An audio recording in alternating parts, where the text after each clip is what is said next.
Okay, kaagwantista, magandang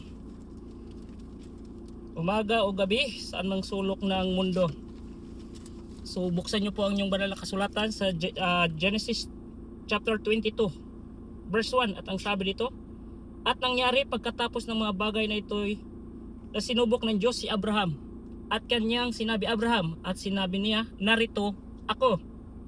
At kanyang sinabi, kunin mo ngayon ang iyong anak, ang iyong bugtong na anak na si Isaac, na iyong minamahal, at pumaroon ka sa lupain ng Moriah, at ihain mo ang siya roong handog na susunugin sa ibabaw ng isa sa mga bundok na aking sasabihin sa iyo.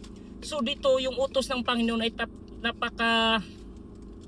napaka-radical. Kasi nung inutos ng Panginoon na ihain si Isaac is labag sa kanyang sa 10 utos, thou shall not kill. But now, ang sabi ng Panginoon kay Abraham na ihain si Isaac na pinakahandog sa bundok ng Moriah. So, ang sabi ng Bible, ang yung anak, si Abraham po ay may dalawang anak. Anak niya kay Hagar, which is si Ismael. At yung isa ay kay Sarah.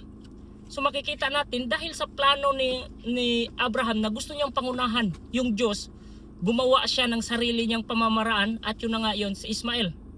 At dahil sa kanyang plano na yun, nalabag sa kalooban ng Diyos, ay nagkaroon ng disunity sa family. So ngayon kinukuha ng Diyos si Isaac upang ialay ayon sa Biblia, ihain mo. At si Isaac po is a answered prayer sa kanila. Ano po ba yung gagawin natin kung hinihingi ng Diyos ang ating answered prayer upang ihandog sa Kanya? Ano po ba yung ating gagawin? Posible yung ating sasakyan gustong hiramin ng Diyos para sa ministry, yung pera natin, yung resources natin, o yung ating talento gusto ng Diyos ihandog natin sa Kanya. At nung inutusan si Abraham, at dito sa verse 4, na ikatlong araw ay tiningnan ni Abraham sa kaniyang mata at nataon na niya ang dakong yaon sa malayo. 3 araw sila naglalakbay. Sa 3 araw, meron siyang enough na time para pag-isipan. Siya ba'y susunod sa Diyos na ito ay parang labag naman. Especially sa time nila Abraham, yung child sacrifice ay talagang nararanasan. So mayroong panahon si Abraham upang hindi sundin ng Diyos, mag-doubt. Pero dahil sa pananampalataya ni Abraham, kanyang sinunod ang Diyos.